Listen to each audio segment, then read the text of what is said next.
Hey, Jason Rice here, another lap party quick tip. I just noticed my mic was muted, but luckily I caught it early enough. So I want to go over why you need more data than you're getting from your inventory management right now. This is a deeper dive. Okay, guys, things are going to get tricky, and they have been getting tricky. Again, wholesale seems high, but why does retail seem low to get cars moving? There's been activity. I did a video yesterday, and I said I was going to do a market analysis video this week. I'll maybe do that tomorrow or Thursday. But just had an experience today with a dealer that's doing really well. And again, trying to question, what we're providing. And I wanted to show you again the information that you want to look at that to me is undeniable, that things you need to know, but it's very, very, very hard to even get this type of information from any inventory management tool you might be using right now. And that's where we come in, is to just give you that added insight. So I want to give you an example of what I'm talking about. Again, try to do this on your own if you'd like, but I want to give you some insight on what I think is important. And here's the thing. Comment on this video if you feel like I'm full of whatever and you don't agree with my view here. Please point me out, because again, what we bring to the table is what we call work the facts. Okay, now I'm going to show you this dealer right here. Okay, their goal is to sell 60% of their inventory in 2 weeks. That means they want to sell 120% of their inventory each month. Right now they're selling 63%, 7 units above pace, actually 14 for the month. We're almost mid-month. So if you notice, they sold 160 units in 2 weeks with 255 in stock. Again, I like managing inventory in twos. Let's look at what you sold in the last 2 weeks, times it by 2 to give you a more current flow of how your inventory is moving. So it looks like they're on pace to sell 320 cars with 255 in stock. So let's take it a step further. 82% of their current inventory is less than 30 days old. Only 3 cars, again, out of 255 are over 60 days old. Only 17 of 255 are over 45 days old. So again, phenomenal dealer operator.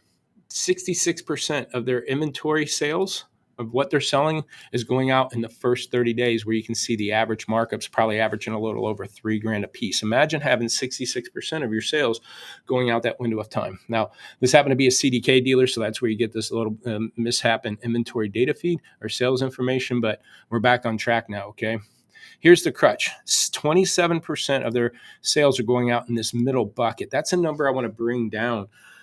Obviously, we need to sell more than what's sitting, 17% sitting there, but I'd like to drive the first 30 sale rate above 70% for this dealer. And I need to figure out what's slowing them down, okay? We can look at things like photo percentage, SRPs, VDPs, but look at their average investment. Overall is actually going down. Looks good. It went from 28.9 total with 27 grand coming into the first bucket. Now it's down 27.7, okay?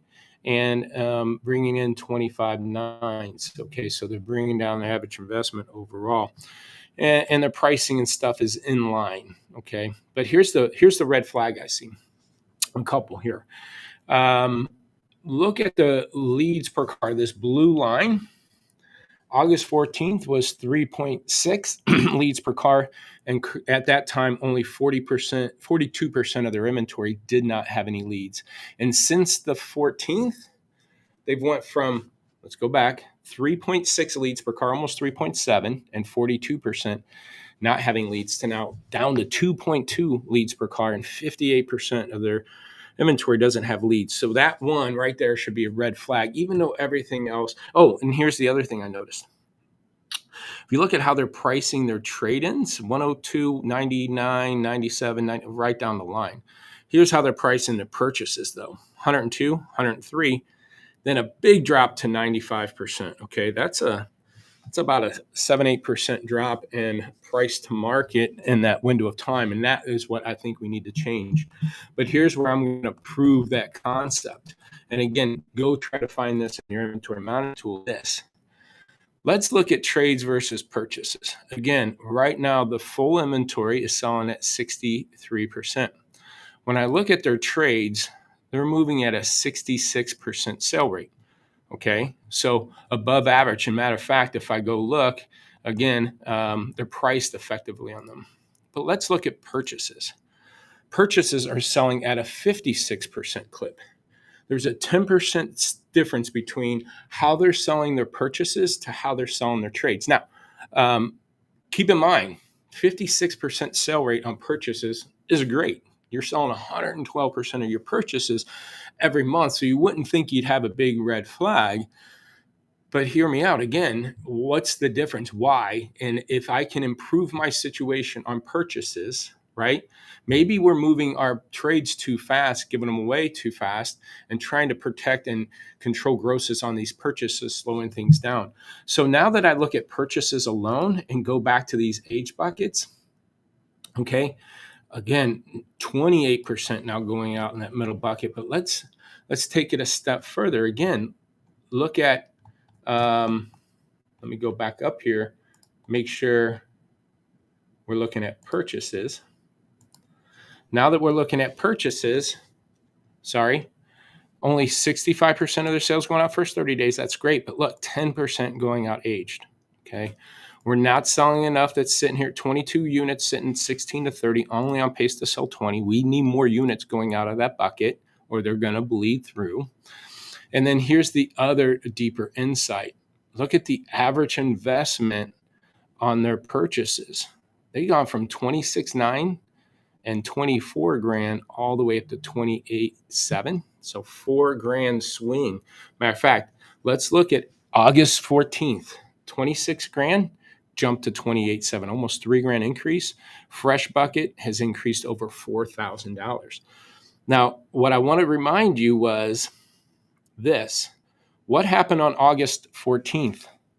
Our leads per car went down over one lead per car. I went from 3.6 since 2.2, and the percentage of inventory with no leads went from 42% to 58%. Okay, so we've increased the amount of cars without leads 16%. On the same time, my purchase average investment went up almost $4,000, especially this fresh stuff. So if I have a red flag for this dealership, because again, on the surface, they look great. Log in your inventory management tool. You're on pace to sell. What was it? 320 with 255 in stock. Of the 255, only 17 are over 45 days old. But tell me again, if I'm not showing you a value of the fact to be able to say, okay, trades versus purchases. Purchases are moving 10% slower. And then I could show that the purchases are bleeding through and we're selling them a little bit later in the cycle, causing us more gross. Then I could see not only did my average investment jump almost, remember, overall average investment's coming down. So trades are moving fast because they're good overall, lower dollar units. But as it goes to purchases, my purchases have gone over $4,000 a copy. They increased in that, by over $4,000.